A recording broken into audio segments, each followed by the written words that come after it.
Все считают, что создать бизнес – это что-то такое вау.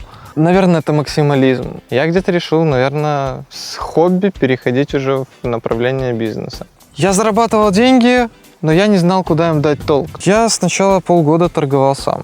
Приходит как-то пару человек и говорит: ой, а почему так, мол, дорого? Произвести это не продать. Я не хочу только одним заниматься. Вадим, наверное, просто я устал. Когда нету реализации, ты выгораешь. В сети заходить не хочу. Гадость. Невкусно. Да, оно чувствуется. Чувствуется, как выходит, да? Подоить, потом этот сыр сварить, на протяжении 2 лет за ним ухаживать. Ты так рассказывал, что мне уже самому захотелось взять сыра, вино. Кто не делает шаг, не получает ничего нового. Всем привет! Вы на канале Старт. Я Вадим Геращенко. Сегодня мы находимся в селе Новоселки Выжгородского района. Наш герой молодой, амбициозный, перспективный, полный идей и бизнес-планов кияница Александр. Александр, добрый день. Добрый день. Стартуем? Конечно, да.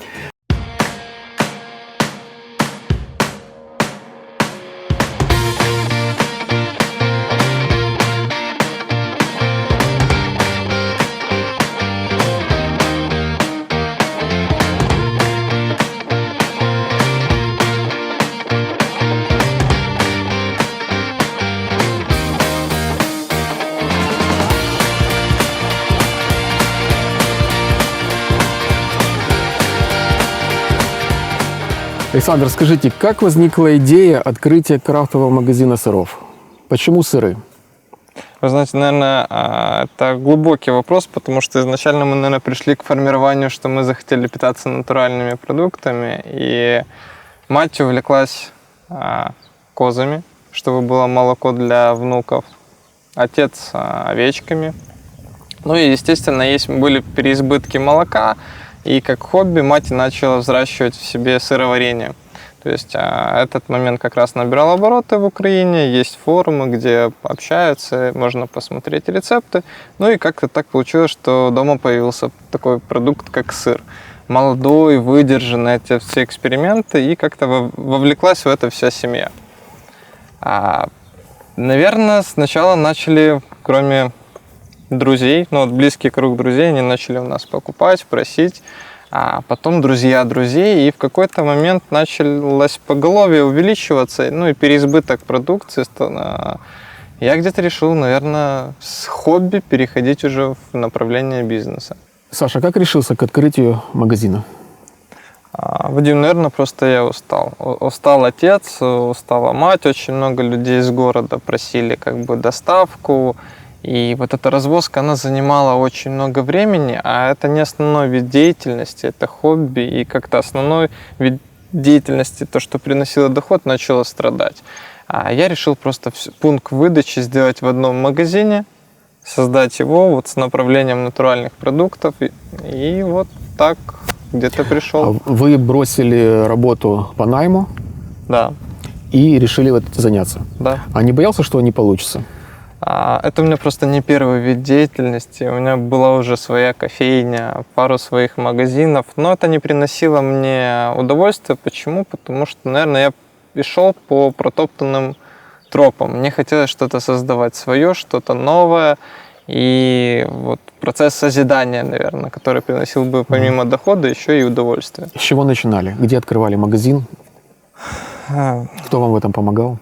Наверное, я советовался с отцом, но тоже столкнулся с проблемой. У меня было свое видение магазина, у него было свое. Он где-то начал переносить свой продукт обычный, который можно найти везде, в мой магазин. И с этого момента мы договорились, что я делаю сам. Если мне нужен совет, я прихожу с ним, общаюсь.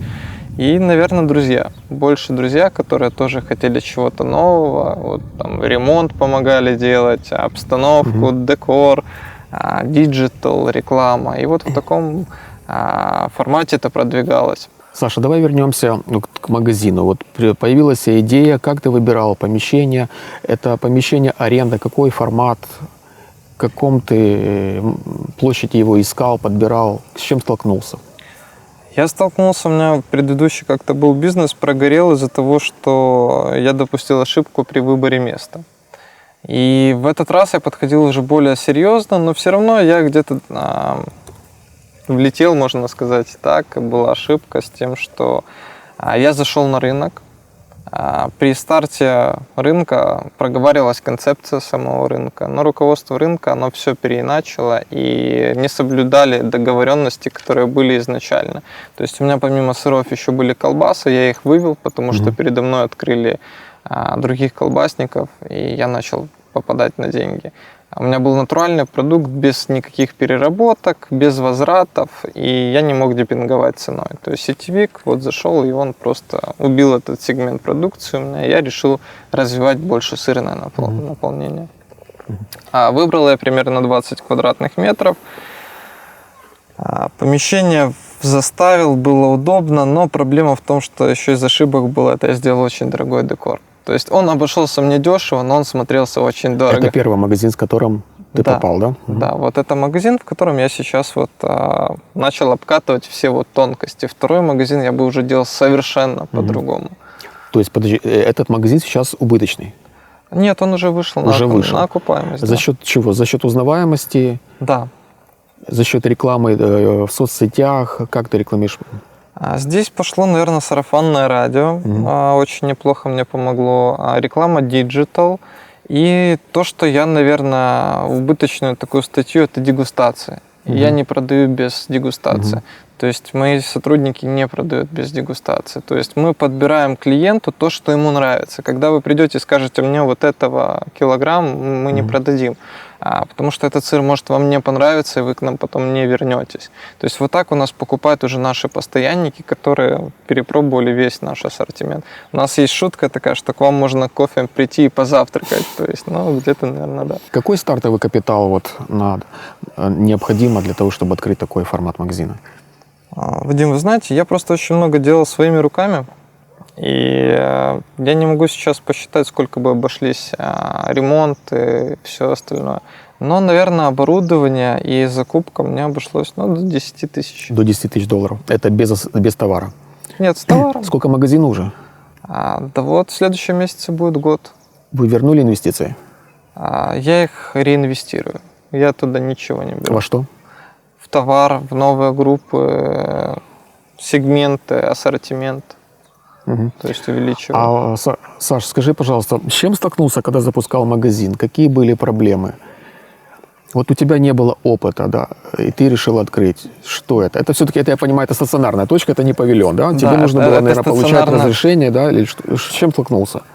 С чем могут столкнуться, кто хочет открывать магазины? Наверное, это максимализм. Вот все хочется самое лучшее ставить, самое дорогое, самое новое. И я вот себя очень часто над этим, отсекаю эти моменты, возвращаю на землю и говорю, зачем, заработай и что-то новое. То есть я очень много столкнулся с тем, что я заморозил средства, незнакомый товар, который по сезону не продавался, к примеру. Вот сейчас только начался сезон, к примеру, конфитюры, еще что-то. И вот сейчас стараюсь не замораживать много средств, а уже инвестирую только в то, что начинает работать, начинает продаваться. То есть вот я в таком вот формате сейчас. А разрешительная документация, были проблемы какие-то? Да. Почему? Потому что сейчас идет какая-то тенденция, мы идем в Европу, и у нас внедряется ХАСП. То есть очень это ТУ, ДСТУ заменяется непонятно. У меня процентов на 70 есть документация, на 30 авторских. Я не могу. Это вы говорите на товар, на производство товара, на сырье. Это техническая документация, да, ТУ, сертификаты. Больше других никаких рецептура. Нету проблем. У меня вторая группа. У вас все зарегистрированы, получается, продукты, да? Да. А разрешение на начало торговли, с этим были какие-то проблемы? ФОП и все? ФОП, санитарные книжки сотрудников, куточек споживача. И так особо никак. Кто у вас торгует в магазине?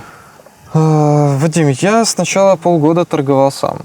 То есть я потом жена ушла в декрет, и доходило до того, что месяц торговал сам, потому что столкнулся с тем, что процентов 70 успешного бизнеса зависит от того, кто стоит за прилавком. То есть это я пытался создать концепцию, чтобы не только возвращались за товаром, но и приходили пообщаться с сотрудником. То есть создать такую атмосферу, чтобы хотелось возвращаться. А продавцов обучаешь? Тоже сейчас очень сталкиваюсь с проблемами, что надо повышать свою квалификацию, это прописывать бизнес-процессы, что им делать, как им. То есть я учусь сам и учу их. То есть вот, наверное, в таком формате. То есть ты прописываешь им полностью информационный такой каталог, инструкцию, что они рассказывают о сырах? Во-первых, Должны я рассказывать. создаю описание всех сыров, которые они должны выучить, и понять, и рассказать, то есть чтобы они могли порекомендовать человеку. Но, наверное, здесь еще играет роль в том, что я их заставляю не просто втюхать и продать, ну, назовем это так, а выявить потребность человека. То есть если ему надо выпечку сыр, то ему не надо эксклюзивный там овечий сыр с 3 года выдержки за 1000 гривен продавать, ему сулугуни. То есть и вот в таком манере, чтобы было доверие. Какое у тебя образование? Что такое углубленное знание сыров? Откуда оно? Это все изучение методом потребления, наверное, и увлечения. Образование со школы я не очень любил учиться, но где-то меня проперло вот на этом направлении в университете. Первым это пищевой, технолог жировой промышленности, факультет ТММ, ПКП, технология мясо-молочных, это парфюмерно-косметичная продукция. Когда я учился, у нас уже было хозяйство, и я вот увлекался этим. А военная кафедра – это секретчик защиты информации. Сейчас в Одессе на заочке на психолога учусь. Какие-то бизнес-курсы, предпринимательские курсы, обучающие тренинги проходил? Жизнь с родителями, у которых традиционный бизнес, и вот это, наверное, был тренинг. А сейчас, да, я стараюсь какие-то интернет-тренинги смотреть, потому что я пытаюсь вроде изобрести велосипед, он у меня получается, но потом мне становится обидно, что я спустя время понимаю, что я мог пойти на курс, там 1000 гривен заплатить, 2, услышать эту информацию, сэкономить намного больше времени, средств, меньше ошибок, и уже давно я его втилил в процесс. Вот у меня с открытием магазина был просто... Я писал переучеты и всю систему просто на тетрадке, как принято раньше в магазинах. А когда я ввел 2-3 месяца назад учетность электронную, там программу Smart Touch, мне порекомендовали, я увидел сразу аналитику, я увидел топы продаж, я увидел средний чек, сколько людей, какая у меня средняя маржинальность, ну, то есть учет склада, когда заказ, создать там набор, это все возможно, удобно, и сейчас даже общаюсь с родителями о внедрении вот этой системы в их магазины. Почему? Потому что это видно остатки, это колоссальная экономия времени и средств. Скажи, вот магазины, да, мы понимаем, откуда ты берешь продукцию в магазины, поставляешь сам, ты готовишь ее. Где вы берете молоко и что у тебя есть ферма? У нас есть своя ферма. И я слышал, что у тебя изначально было большое поголовье. Большое пастбище, наверное, было, да? У нас приусадебное изначально было хозяйство, и начался вопрос с тем, чтобы найти людей, которые бы смотрели за этим поголовьем, ухаживали, ну, мы масштабировались. Очень проблематично было найти сотрудников, которым можно было бы доверить, потому что это животное, есть своя специфика и отсутствие своей земли. То есть мы брали арендованную землю, мы на ней начали вкладывать средства, но человек, владелец, не был заинтересован, и эту землю каким-то образом у него забрали, и нам пришлось демонтировать свои строения, распродавать поголовье, сокращать, и мы оставили сейчас себе чисто генно ценных для нас вот животных, потому что я не оставляю идеи все же создать какой-то небольшой экопарк, ферму замкнутого цикла, грубо говоря, где потом смогут и люди приехать, посмотреть как мини-зоопарк, и в то же время, чтобы этот продукт поставлялся в мои магазины. Насколько вам пришлось сократить поголовье? И сколько у вас гектаров было пастбище? Да вы знаете, мы даже не исчисляли гектаров, потому что это было просто поле, и там никто не строился, пока не начали садить там сою, еще что-то. И примерно гектаров 270 они посадили. А с других сторон начали возводить заборы, у нас просто не было куда животных отправлять на пастбище. А примерно 100-120 голов было уже поголовье овец маточного, которое могло приплоды. Ну, вот, на следующий год бы это минимум было 200-250. Вот с этого момента уже было бы достаточно неплохая окупаемость, когда раз в 2 дня я могу там забить барашка, грубо говоря, и это было бы мясо. Да? Коз у нас было примерно там до 30-35 голов, но тоже пришлось сокращать. То есть мы распродавали, оставляли лучших, и сейчас получилось, что у нас классно селекционно стадо, но нету вот там молочного стада, нету там мясного стада овец. И вот как-то пока компактно ждем, когда появится локация, может быть, где-то начнется дотация от государства, как-то это переиначится что-то, потому что сейчас, ну, это мутный ставок, и я не понимаю, что мне делать, чтобы прийти к успеху. Саш, скажи, вот ты работаешь как СПДшник, а есть еще такая форма фермерства, да? Регистрация себя как фермера. Ты сталкивался с ней? Узнавал, что это и что это может дать тебе? Это, наверное, другие чуть-чуть кведы, я так понимаю. Может, другая чуть-чуть система оподаткування. Но я столкнулся, я сильно не изучал этот момент, но как человек, который этим интересовался поверхностно, когда я зашел в диджитале, то есть в интернете, от нашего я не нашел ничего конкретного, то есть это была затруднительная информацию получить. И что я понял, что если я открываю свое хозяйство, кредитование, ну я могу максимум получить не дотацию, а кредит, кредит на покупку животных, кредит на покупку оборудования, которое по сути мне не подходит, потому что бы я купил, наверное, лучше заграничное, чем нашего производителя, потому что оно лучше и даже иногда бывает дешевле. То есть, ну вот представьте, вот стоит рынок, и на нем вот экземпляры оборудования, которые вам подходят. И вам дают кредит и говорят, вы можете купить только в этом магазине, при том, что вот в этом лотке, где вам говорят, дороже, чем в соседнем тот же самый продукт. То есть зачем? То есть, ну, мне это не особо сильно устроило. Дотация на ремонт помещений, ну, мне это было нецелесообразно и невыгодно, наверное, потому что у меня не было своей земли, что, по сути, тоже нужно иметь. Какой доход вот фермер может иметь от такого бизнеса, как у тебя? Ну, думаю, от $1002 можно спокойно зарабатывать, если работать. То есть, если правильно построить все механизмы и на постоянной основе, то спокойно. Не надо ехать в Польшу на заработки.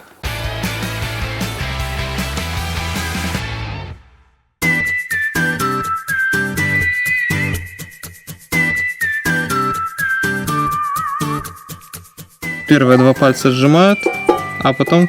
Правой рукой дают. Да, процесс пошел. Да, она чувствуется. Чувствуется, как выходит, да?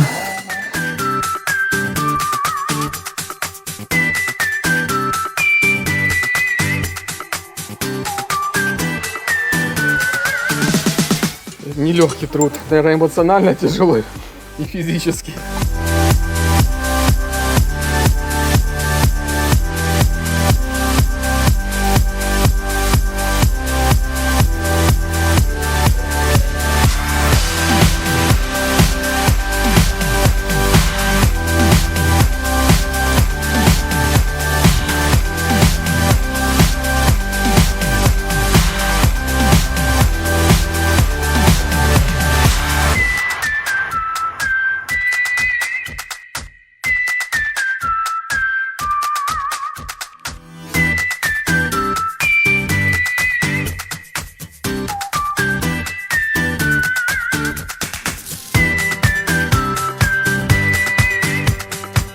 Саша, скажи, в своем магазине ты еще продаешь сыры других производителей.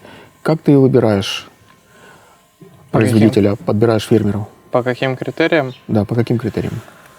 Ну, наверное, все производители крафта, они где-то выступают на выставках, ярмарках. Плюс есть форум козаводов, овцеводов, выставки, куда можно приехать. А на форуме ведется общение, какой-то локальной проблемы или еще что-то, обсуждение, сыры. Каждый сыровар там иногда хвастается, хочет показать там новую рецептуру, что-то сделал. И мне порекомендовала мама. Она там очень давно, она говорит: Саш, ну вот этого человека могу тебе рекомендовать, вот этого. Но уже работать ли с ними, решаю я. То есть я обращаю на что? Это качество, чистоплотность и стабильность. То есть я смотрю на производство, где это делают. Ты посещаешь, Да, выезжаешь? я выезжаю, смотрю, где, как. Если это далеко, то я хотя бы мне видео снимают, показывают, а потом я уже доезжаю, потому что не всегда я могу вырваться на тот момент, когда я составлял, потому что я еще сам часто торговал. Сейчас у меня есть сотрудники, я могу позволить себе выехать. Но все равно иногда даже я стою поторговать, чтобы не забывать, как это, посмотреть потребность клиентов и услышать обратные связи очень часто вот в таком формате. Ты много посещаешь выставок, форумов, выезжаешь на международные какие-то выставки, органические выставки, вот там в Нюрнберге, знаю, органическая большая крупная выставка есть, там полно крафтового продуктов питания. Ну, последнее, где я был, это фестиваль сыров на ВДНХ организовывали.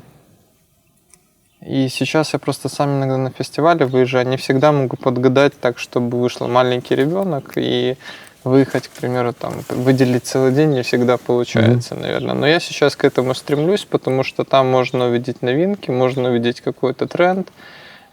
И почему даже в таких вот мероприятиях заинтересованы во мне? Потому что со мной сотрудничать, я даю очень быстро обратную связь от клиентов, конечного потребителя. Из-за вот этой ниши продукта, потому что когда сыр, о нем надо рассказать, его надо презентовать. У меня товарищ, кстати, производитель кумыса, он один сыр реблашон, он 3 раза плевался от него, он говорит: гадость, он невкусно. Пока я не приехал к нему, не взял этот сыр, не нарезал, не полил вином, не полил медом, акацию взяли, потом взяли орешки, там, виноград, фрукты, он взял еще африканское вино, оно все друг друга дополнило, у человека это самый любимый теперь сыр. То есть нашему потребителю еще надо рассказать очень многим, как подсказать. Как правильно гурманить. Да, у нас сейчас все привыкли, 300 грамм сыра нарезал, на хлеб положил, съел и все. Это очень проблематично, когда люди заходят и смотрят, там 800 гривен за килограмм сыра, и человеку не расскажешь процесс. Подоить, потом этот сыр сварить, там, на протяжении 2 лет за ним ухаживать, и аренда, налоги, все вот это, как-то не хочется даже объяснять. Тот человек, который понимает, он не задает этих вопросов. Он возьмет себе 100 грамм, он его съест, насладится вечером с бутылочкой вина, кофе, без разницы.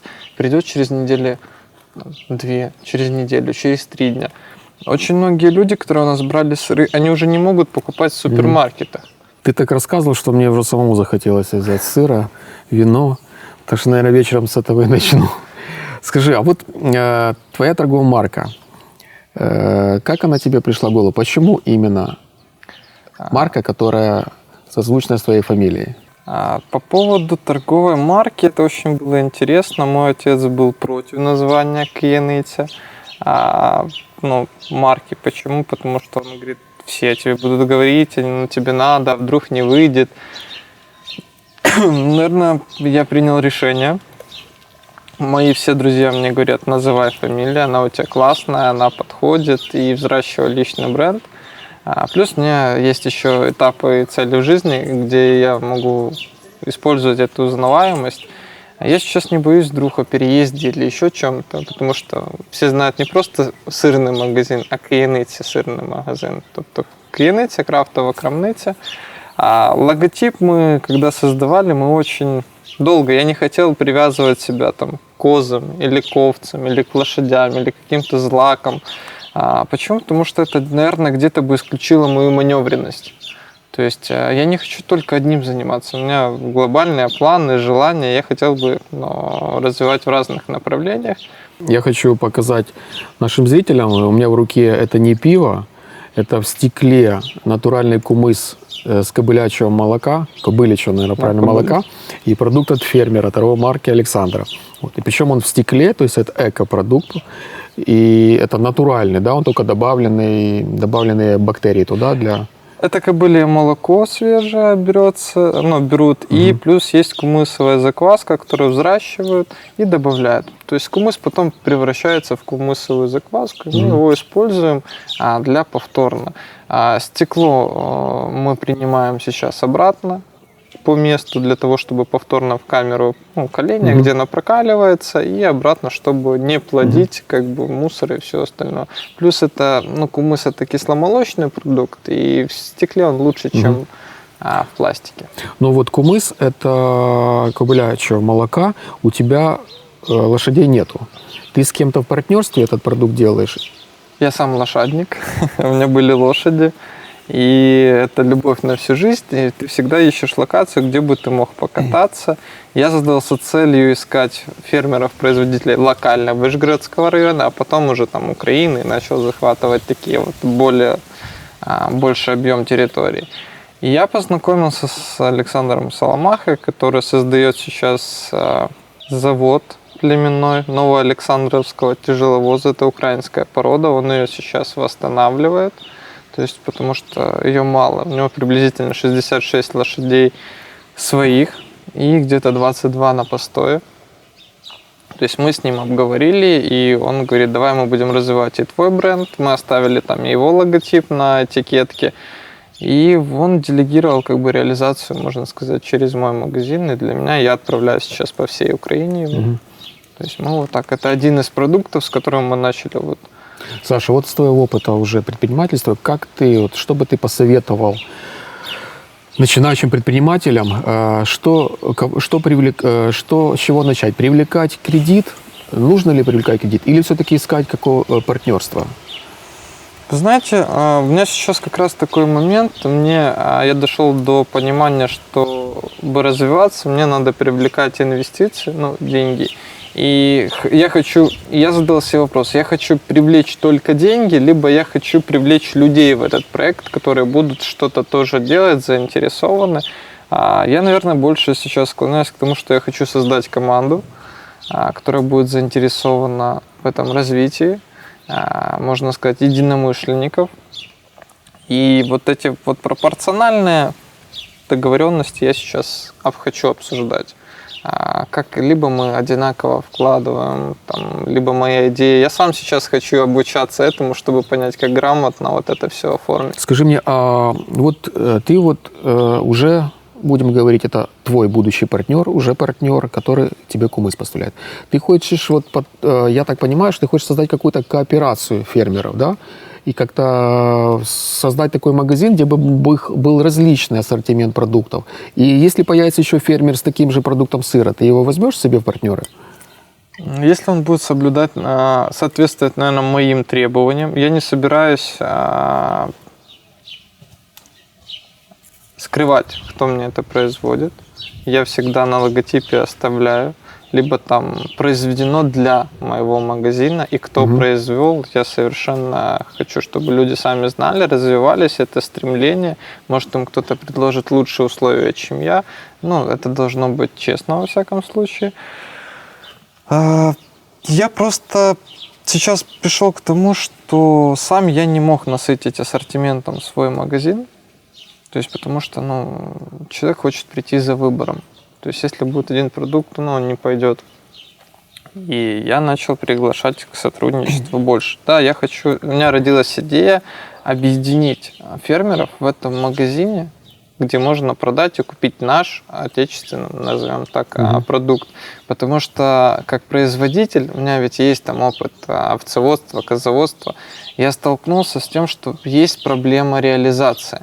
И когда нету реализации, ты выгораешь. Когда ты трудишься, и твой труд не приносит тебе каких-то результатов, ты выгораешь. Это профессиональное выгорание, либо еще как-то. Я с этим столкнулся, и я просто понимаю, что люди будут заинтересованы во мне. Они смогут спокойно производить и делегировать продажу мне. Просто очень многие не ценят процесс продажи. Они считают, что тяжелее произвести. Продать тоже тяжело, рассказать, порекомендовать. Там же тоже своих рисков куча. Произвести – это не продать. Да, то есть у меня есть производители, которые ценят меня. Говорят, ты знаешь, мы понимаем, что такое продать, поэтому мы очень ценим вот работу с тобой. А скажи, ты пытался входить в сети? Нет, не Почему? пытался, потому что, наверное, я не дорос до того момента, когда у меня такое глобальное прям было производство, я не знал, куда его сбувати. У меня стояла изначально цель создать уже локацию, куда я буду отвозить свой продукт, чтобы не тратить время на доставку. И я, наверное, проскочил этот момент. Проскочил момент сбыта, я решил сбывать через свою, я решил построить свою сеть. Как бы, поэтому я иду вот по этому пути. Но есть такие цели? В сети заходить не хочу. Это как? Ну, ты боишься просто, это каким-то обязательством тебя У меня есть вытянут? мои производители, которые сейчас мне поставляют сыры, они заходят сейчас в сети для сельпо. Они говорят, Саш, ну это отсрочка платежей, это зависящие... Ну, хотя для сельпо предлагают достаточно неплохие, хорошие вот для них условия. Для фермеров, наверное, да? Да, Для они поддержки. вот сами там рекомендуют, даже, ну я не знаю, как там они деньги предлагают, грубо говоря, чтобы ты развивался под них, чтобы насытить свой ассортимент.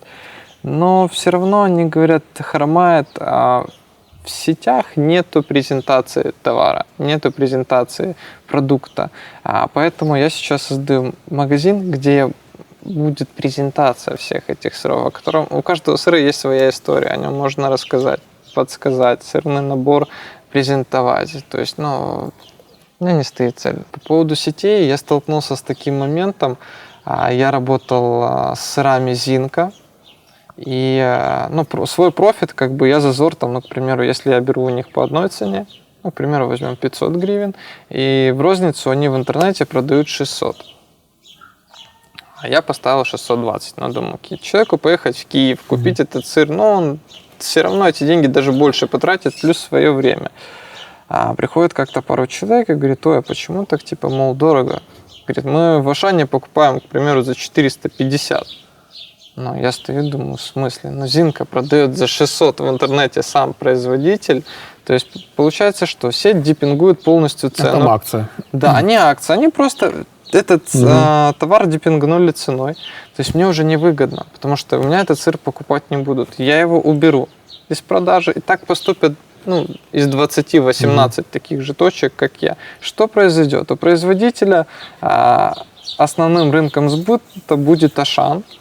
А Ашан в определенное время скажет, дружище, а я хочу продавать его по 450 и еще на этом зарабатывать. А давай-ка ты будешь мне его поставлять по 300. А я как производитель понимаю, что его себестоимость 440, чтобы сделать качественно. Значит, что? Я буду удешевлять продукт. Буду меньше молока, добавлять какие-то порошки, ну и в таком роде. Ну, в основном это происходит из моего опыта. Вот то, что вот идет продукция, продается в сетях дешевле, потому что каждый поставщик, он закладывает какой-то маркетинг-бюджет, например, на год. Вот он от своего объема продаж, например, заложил какой-то маркетинговый бюджет, ну, условно говоря, там 100 тысяч. И вот он эти 100 тысяч должен потратить. Как он потратит? В основном это идет компенсация вот той цены, которую ты говоришь, продавали по 600, вдруг стали по 300. Вот. И вот это идет на компенсацию сети вот этих 300 разницы гривен. Но это порой это временный фактор, потом они выравнивают, ну да.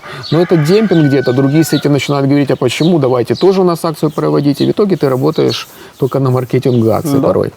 Саш, скажи, пожалуйста, какие у тебя планы развития своего бизнеса? Мои планы, не знаю, как у меня товарищ, я сейчас в команде, и мы создаю команды, мы обсуждаем, мне задали этот вопрос, и я, наверное, хочу создать определенное количество, там, до 10 магазинов, которые я буду сам, на которых я буду обкатывать весь... Фирменная розница такая. Да, а потом я хочу создать пакет франшизы и делегировать уже просто вот эти моменты. Потом, когда я создам сбыт, я хочу вернуться в производство обратно и увеличить, создать ферму замкнутого цикла. То есть, если это будут и козы, и овцы, возможно, совместить с тем же Соломахой и лошадей добавить, создать какой-то экопарк, куда смогут приехать на экскурсию, погулять, увидеть, как вот эти процессы дети. И также я хотел бы, наверное, делать это, ну, эко в галочках, то есть добавить туда новшества, то есть как за границей, вот брать с примера, то есть добавить там солнечные панели, чтобы не потреблять зеленые тарифы, там, вот новшества какие-то, чтобы люди, ну, быть флагманом, наверное, чтобы обычные люди верили, видели, и ведь это все равно труд каждый день. Когда ты видишь впереди идущего, ты понимаешь, что этот путь реален. Саша, по традиции нашей программы мы объявляем конкурс за лучший вопрос. Какой подарок ты подаришь за лучший вопрос? За лучший вопрос, наверное, я принял решение подарить наш продукт фирменный. Это первый мой продукт, который я создал в наборе. Это сырный набор Болперов. Это швейцарский трюфель. Здесь 12 видов сыра классических, которые можно использовать как автономное блюдо и по добавке к другим. Это можно натереть, к примеру, на пасту для того, чтобы она придала пикантности и что-то вдохнуло новое. Покрошить в салат, который вы порвали со своими ручками, заправили олеей и добавили крем-суп. Ну и сам под алкоголь, он дорогой, хорошо обволакивает рецепторы, и каждый глоток он приносит вам новый вкус, как в первый раз открыли бутылку. Я так понимаю, к победителю, к этому сыру остается купить только крафтовое вино и поужинать. Спасибо. Вручаю вам. Вручим, передадим за лучший вопрос.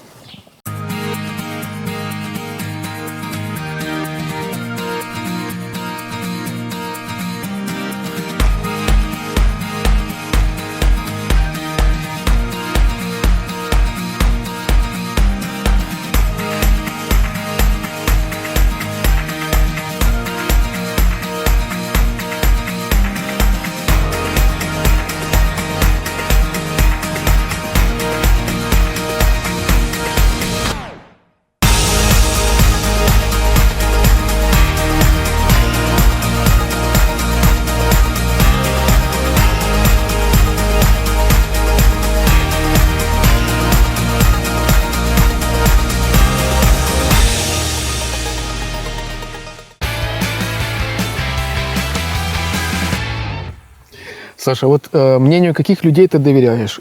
Каким людям больше всего прислушаешься?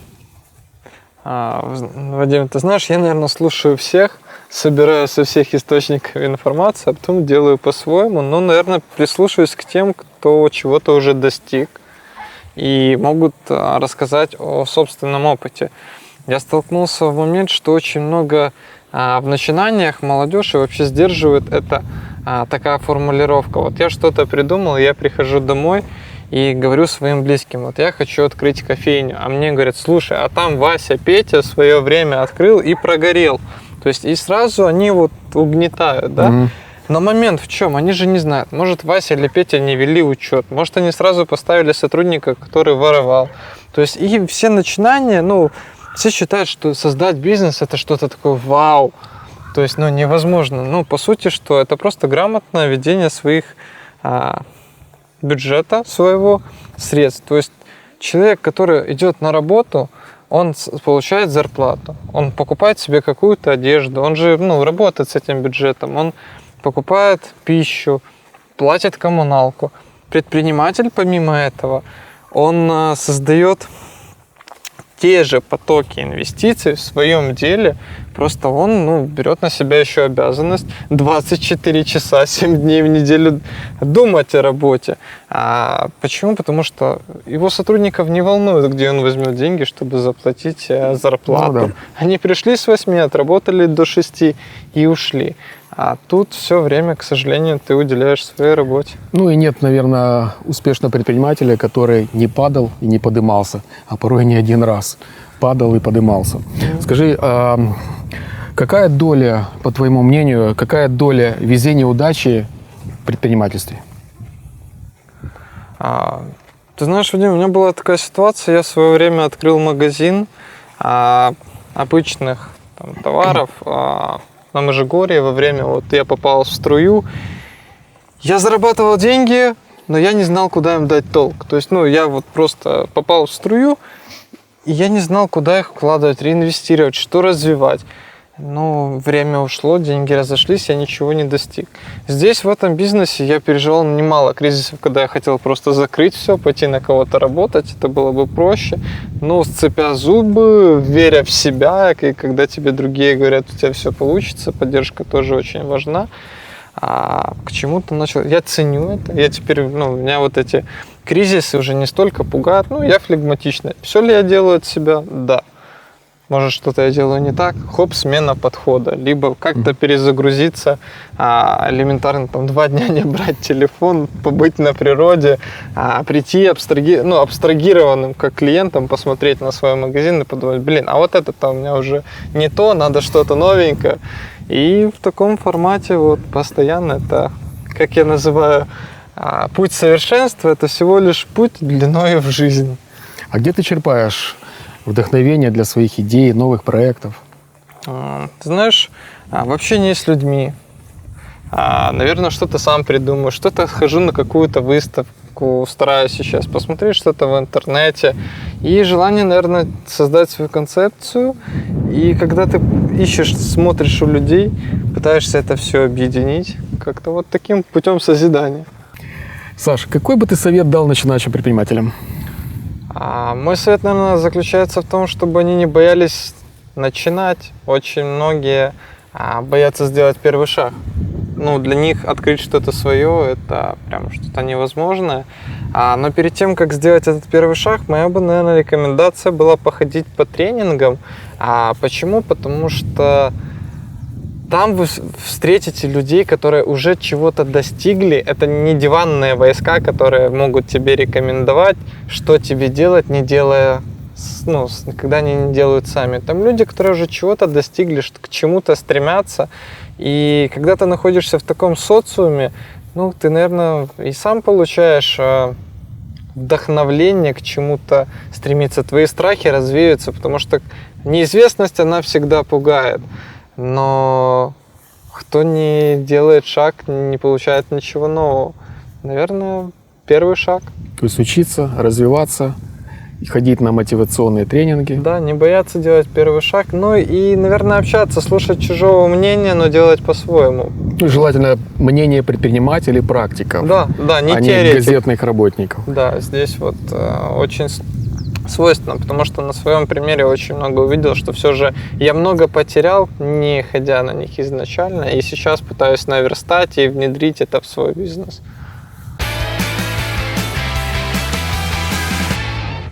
Саша, я хочу поблагодарить тебя за очень интересное интервью. Мне было на самом деле очень интересно с тобой беседовать. Я хочу сказать, что Александр – это пример молодых предпринимателей, которые развиваются. И самое главное, что это предприниматель, для меня он ближе, потому что предприниматель-производитель, который не только продает, а еще и производит какие-то продукты. И у него самое главное, что есть цель, и цель не только заработать деньги сегодня-завтра, а эту цель он ставит на 5, на 10, на 15 лет. И он видит, как к ней идти. Да, ему надо помочь, и он будет учиться этому. Где-то, может быть, мы будем помогать даже в этом. Такие же программы будут помогать, таким же, как Александр. Поэтому я тебе желаю только успеха в твоем проекте, в твоем развитии. Спасибо. Вадим, наверное, я бы тоже хотел вас поблагодарить, потому что есть уже Черняк, который ведет программу, он ведет уже о мамонтах, которые чего-то там достигли для меня. А когда ты видишь приближенно, что человек, стартап, маленький бизнес, еще кто-то, это где-то, наверное, вдохновляет. И мне бы хотелось, чтобы ваш проект вдохновил побольше людей, и вы не останавливались, двигались в этом направлении. Спасибо. Я думаю, что Черняк нам скоро позвонит, выкупит нашу программу. Вы были на канале Старт. Подписывайтесь на наш канал, задавайте свои вопросы, пишите комментарии, ставьте лайки. Пока.